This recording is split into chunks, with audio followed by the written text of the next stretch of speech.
When you're playing Dynasty, it's easy to get caught up in the hype around the big names. You already know Caleb Williams, you already know MHJ. I'm not here to tell you what you already know. In this video, I'm digging deeper. These are 5 year 2 breakout candidates that aren't being talked about enough. Players that are flying under the radar who could see massive value spikes in 2025. If you're looking for sneaky upside to stash or trade for before the season starts, this is the list that you should want. So without further ado, let's get right into it. Hey.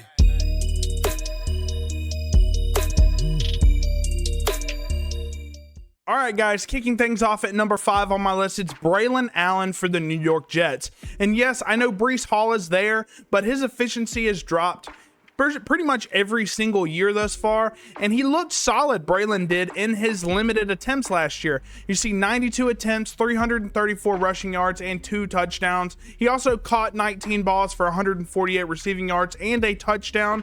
He's not the fastest, most flashy running back, because look at his size, guys. 6'1", 235 pounds. This guy is a monster. If you've seen him at training camp, he's been turning heads. He's been really impressing this new regime under Aaron Glenn. And the kid's only 21 years old. You see how high I am on him. He's my RB 34. And I think he's going to have a big uptick in carries this year if Breece Hall continues to struggle. I do like the other guy, Isaiah Davis, in that backfield, but I think Brilan Allen has the most potential in terms of what he will do for us in Dynasty. So Brilan Allen, I think, is going to be a big value swing in 2025. All right, next up on my list, it's another running back. This time it's Ray Davis for the Buffalo Bills. With the contract situation with James Cook, we're not fully certain if he's going to get paid or not. I'm recording this as of August 7th. So as of right now, James Cook hasn't had any news in terms of a contract extension, and I think Ray Davis is the clear RB2 on this team. He's only 21 years old. He's got that ideal size, in my opinion, that a running back needs to have, 5'8", 211. He's got a low center of gravity, and you see what he did last year with the Bills in limited attempts. He had 113 attempts, 442 rushing yards, and 3 touchdowns. He paired that with 3 more touchdowns through the air, 189 receiving yards as well. So he is looking pretty solid on film, and he's more so of a take a chance on this guy because he might be the RB1 if James Cook doesn't get a contract extension. He is my RB40, but if James Cook doesn't get a contract extension, guys, this guy's going to get the majority of the carries on this team. So definitely take a swing on Ray Davis in your startups if you haven't been already. I have a ton of shares of him personally, so definitely Ray Davis should be on this list. All right, guys, at number 3, it's the first wide receiver on this list, and it's Roman Wilson for the Pittsburgh Steelers. Yes, I know Arthur Smith, the offensive coordinator for the Steelers, hasn't been the kindest to his wide receivers in recent years, but I think Roman Wilson, his value is going to peak this year, obviously because he didn't play at all in 2024. He was on IR pretty much the whole season. So I have his Michigan stats here from 2023. Actually, some impressive statistics considering what Michigan does with the football, which they run the ball a ton. Almost 800 yards and 12 touchdowns in Michigan, and he was picked in the 3rd round in 2024. So the Steelers are fairly invested in Roman Wilson, and now that he's fully healthy, I think he might start in the slot over Calvin Austin, and I think he might get a decent amount of targets, especially with how quickly Aaron Rodgers gets the ball out nowadays. So definitely Roman Wilson is a sneaky upside guy. I think he can get a bunch of targets in this offense since they don't have a clear-cut workhorse running back. I hope Caleb Johnson is that guy personally, but there are still some questions about their ability to run the ball consistently. So I think they will lean into the passing game a little bit more than you've seen them do in years past. And I think Roman Wilson will be a primary beneficiary of that. So in the intro, you did hear me say I didn't want to pick any obvious names like Caleb Williams, JJ McCarthy, guys like that. And I do think Keon kind of falls into that, but I don't hear a lot of people talking about Keon Coleman as a potential breakout. Keon Coleman, he's only 22 years old. He's 6'3", 213 pounds, so ideal size for the position. and he had an up and down year. He had some games where he looked solid, others where he's pretty much invisible, and he only played in 13 games because he did have a couple injuries last year that were pretty nagging. 57 receptions, 556 yards, and 4 touchdowns. But I will say, as the first pick in the second round in 2024, the Bills are definitely heavily invested in him, and they are hoping and praying that he's going to be good. But I will say, Keon doesn't have much to work with in terms of competition, right? They have Dalton Kincaid there, who's been way up and down with what he can do on the football field. Khalil Shakir is their starting, Z/slot guy.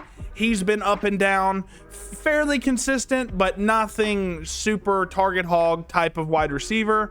And Keon Coleman, I think he has the ability to be the wide receiver 1 in this offense. He just has to come in fully healthy. And I think this kid, he was picked in this early. Some people thought he fell a little bit. Some people thought he would be a first-round talent receiver. And you do see that in his college film, and you see some of that in his NFL film as well. So I think if Keon can be consistent with his health, I think he could be the wide receiver 1 in one of the more explosive offenses in the NFL. Lastly, and this guy I think can be the biggest breakout of 2024, it's Adonai Mitchell for the Colts. He's 6'2", 205 pounds, and one of the best athletic freaks that have came out of the draft in the past few years. You look at his player profiler stats, they are all over 95th percentile. He is a phenomenal athlete, a phenomenal route runner as well. You see that in his separation score. He was towards the top of a lot of lists in terms of how he separates, and you saw him cook the Ravens in practice. They had a joint practice where he was just completely obliterating the Ravens defense, who obviously had some struggles in terms of pass defense last year. So anyways, you see Adonai Mitchell, his stats were not great. 55 targets, less than half of those were receptions, 312 yards, 0 touchdowns. I will say his target accuracy was, I believe, 101st. Anthony Richardson just could not hit AD Mitchell on a lot of these throws. Now, I have heard a lot of positive news about AR-15 in terms of what he's doing with his accuracy this year. He worked with Josh Allen's QB coach, I believe, in the offseason, so hopefully he can become a little more consistent with the accuracy. But I will say, if he struggles at quarterback, they do have Daniel Jones behind him, who I think can get the ball to AD Mitchell if they need to. And you see a slot percentage, out wide percentage. I don't really mention that a ton with these types of graphics, but I will say, in terms of fantasy success, the best success metric is a guy that can play a little bit of everywhere. He does primarily play out wide, but he also plays in the slot a decent amount as well. And you see the draft pick. He's 52nd pick in the second round in 2024. They are invested fairly heavily in him, so they're going to try and get him the ball as much as possible. I will say, though, he isn't a crowded offense. They have Michael Pittman, Josh Downs. They have Tyler Warren there as well. So they do have a lot of guys there. Alec Pierce led the team last year in receiving yards. I don't think that happens again, but he does have a lot of people to compete with. But in terms of athletic talent, I think AD Mitchell is the best athlete on this team, and at the wide receiver position, of course. And I think he will get a lot more targets this year than he did last year. He's just going to have to work on his contested catch ability and work on catching all the targets, especially the easy targets that come his way. That's 5 year 2 breakout picks I'm planting my flag on. No chalk, no obvious names, just legit value plays who could explode in 2025. If even one or two of these guys hits, you're looking at a serious return on investment. Let me know who your favorite sophomore breakout is in the comments. And if you want to talk Dynasty all year round, you want to talk trades, sleepers, all that good stuff, join the Bobby's Big Board Discord. The link is in the description as always. Don't forget to like the video, subscribe to the channel. All that definitely helps me with the algorithm. Thank you guys for watching as always, and I'll catch you guys in the next one. Hey.